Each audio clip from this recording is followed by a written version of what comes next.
When the US government set out its corporate average fuel economy standards known as CAFE in the 1970s, Ford was very quick to respond by importing the European Fiesta for 1977. That used the 1.6 Kent engine, and it sold fairly well, and they replaced it with the Escort, which used the 1.6 CVH unit. At the time, General Motors was really languishing behind in terms of economy cars. Sure, it had the T car, also a 1.6, that used an Isuzu unit in the Chevrolet Chevette, and Buick brought a version of its sister car, the Opel Kadett, over as well, but used the same engine for North America. Now, the problem was in the United States that cars like this, at the economy end of the spectrum, really did place a massive emphasis on economy. They were little more than four wheels and a seat. And if you were lucky, you had a steering wheel. Don't even think about power assistance. Even European cars that had transplanted to the States were generally much more stripped down. You know, you could forget about sort of little luxuries for the most part, like a rear wiper or a heated rear window. They just didn't exist in these cars.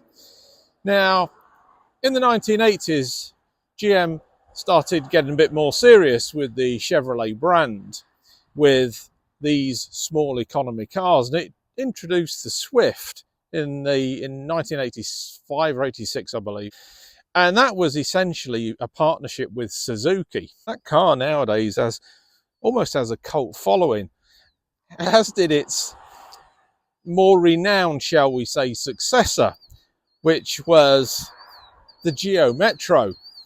Again, it was a rebodied Swift. In the 2000s, after GM had acquired Daewoo to form GM DAT, which is now GM Korea, things started stepping up a notch. The Spark and the Aveo came to the United States. Now, you could argue that the quality still wasn't top notch, and it wasn't. I had a Chevrolet Aveo. It was basic. The materials were pretty rubbish, but I had no problems mechanically with the car at all.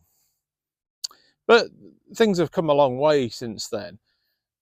Ford was the game changer again in this country when it came to small cars, and at least the quality of small cars, with the Fiesta Mark 7.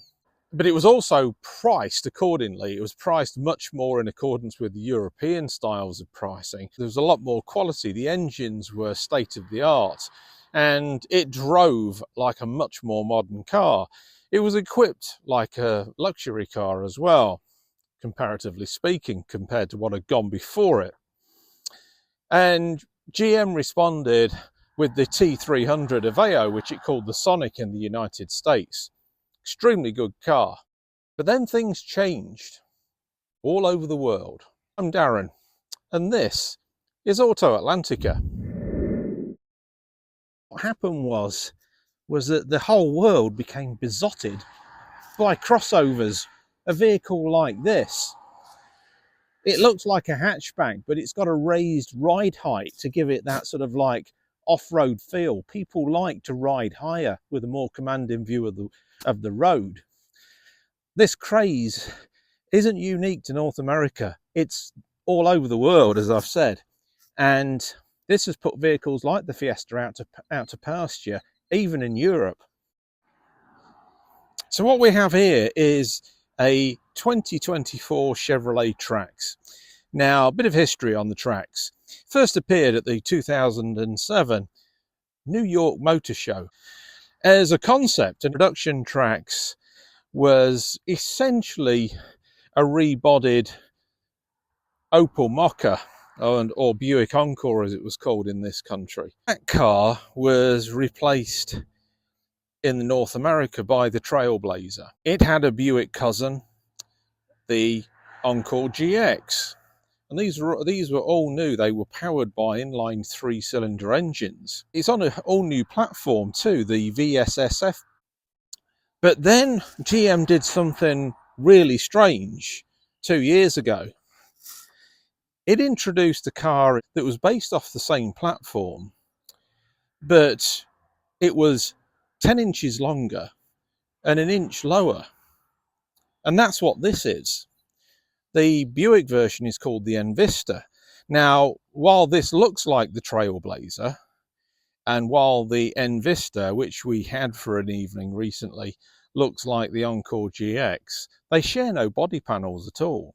They share the same basic platform, but unlike, in this case, the Trailblazer, which has a pair of 1.2 and 1.3 three-cylinder engines and a choice of front-wheel drive and all-wheel drive, this is only front-wheel drive, and it only comes with the 1.2 litre engine. And in this specification, it only comes with a 6-speed automatic. The Trailblazer and the Encore GX, it comes with the CVT if you opt for front-wheel drive, and a 9-speed auto if you opt for all-wheel drive. Confused yet?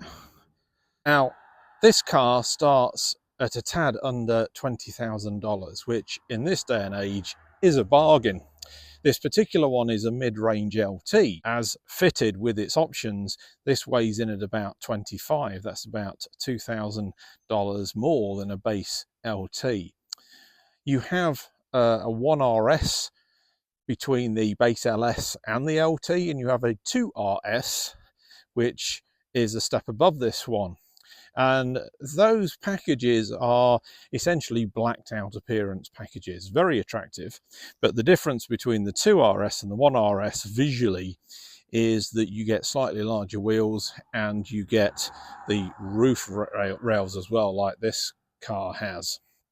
And then the range topping version is the active. The wheels, I think, are very attractive. I think these are 17s on this particular car, and I do like this thick plastic surround on the wheel trims and along the cowling at the bottom, which obviously protects the car against, you know, stone chips and all the rest of it. It just gives it a more sort of rugged off-road look. I like this chrome swathe that meets the Chevrolet bow tie. We've got these LED driving lights with an LED headlight below, and again, cost cutting, the indicator below that is an incandescent bulb. Starting at the back, you have a enormous trunk. Let's look at this one. This doesn't have a remote release to the trunk, but as you can see, that's quite a bit of cargo space, and that's with the rear seats up. Look at this interior space for the back seats. This is practically unheard of in a car like this. This legroom is absolutely phenomenal. The seats are comfortable, they're supportive, they're basic. These fitted rubber floor mats are a dealer fit option.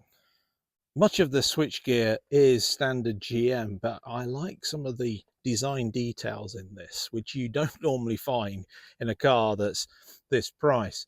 You've got this series of triangles here, which is a theme that is echoed throughout the car. It's also evident on the seat covers as well, which go from small triangles to large triangles. These vents not only add a splash of interesting colour, but they're also a very unique design as well. And this sort of blue accent actually extends across to the dashboard as well. And here's more of these triangles.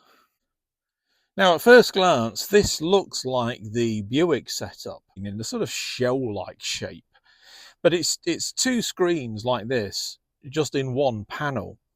This has got the panel split into two, again echoing these triangles, both here and here, which is, I think, is much more attractive, to be honest. What I also like is the fact that on the Chevrolets you get this cowling over the screen as well, which the Buick one doesn't have. So this driver's panel, and I think this is an 8-inch, and then there's a central 11-inch. I think it's fantastic for a car at this price point. It tells you just basically all the basic things you need to know. Your fuel gauge, the coolant temperature, and the speedometer, and then surrounding that speedometer is a rev counter, all digitally displayed. Now you can configure this entire setup with about 5 different modes, including one which only tells you the speedo and nothing else. When you get into this car, the first thing that hits you is that it's just hard to believe that you are in a B segment car. This is bigger than what the first Ford Focus was. This is the perfect economical family car.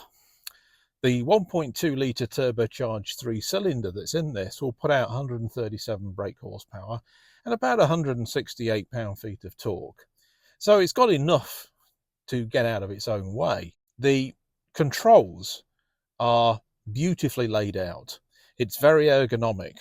You've the entire center of the dash tilts towards the driver, and what I like is that you've got these wonderful traditional buttons for the ventilation system. You can change it through the touchscreen as well. Are just really nicely laid out. As with the N-Vista, though, this is only a single zone climate control. Up here, you've got a standard OnStar system. Now in this, there's no luxuries like self-dimming mirrors or anything like that. There's no navigation. The only navigation you've got in this is the Apple CarPlay. This car gives you everything that you need. Let's take a look at the actual specifications. If like me, you're used to driving cars with quite a few toys in them, you'll be disappointed in this specification overall. But if that really doesn't bother you, it's just got everything that a young family needs in this car for a vehicle price of just over $25,000. Now the base price on this is $22,300. This one has a driver confidence package, which is $800. That gives you the cross traffic alert, which is what that is, and the lane change alert. It's got adaptive cruise control, which is fantastic in a basic car like this. And it's got rear park assist as well. This one has the LT convenience package, being the LT model. So with that, which is $600, gives you the heated steering wheel. It gives you the keyless entry, which operates only on the front doors. And it gives you heated seats up front as well. It also gives you power, dual and heated outside mirrors as well in that package, all for $600. So absolute given. Then this has got dealer installed front and rear splash guards. You want those, and the floor mats all weather front and rear, which I've already pointed out as well. So the total options on this car are $1,760. There's a $1,000 destination fee, 25 grand plus tax out of the door. Fantastic. I think this represents, in my opinion, the best value car, new car on the US market today. Now, I have driven an N-Vista, which has got the same 6-speed automatic gearbox, and I much prefer it to the CVT that's in the Encore GX. The CVT is extremely smooth. You feel like you're in an electric car. It just glides along. But like all CVTs, there's no character to it. So with this, as you go up through the gears, you really do hear the grunt of the engine more, especially low down, and I like that. It's got character. It's an inline 3. It's got a similar feel to it to an inline 5, like my Volvo 850. Not as powerful, but it's just got a certain song that it provides you with, which brings a smile to your face while you're driving it, and that's something that the CVT lacks. You'd be hard pushed to tell with the way that this car rides and drives and handles that you are in a basic economy car. things have come a long way in this country over the past 10-15 years in this class of vehicle. You get a car which feels very refined. The 1.2 turbo, like the 1.3 turbo, is as sweet as a nut. The 1.3 turbo, which you don't get in this, but you do get in the Trailblazer as an option, only offers about 20 horsepower more. Although in both cars, the Chinese get more powerful versions.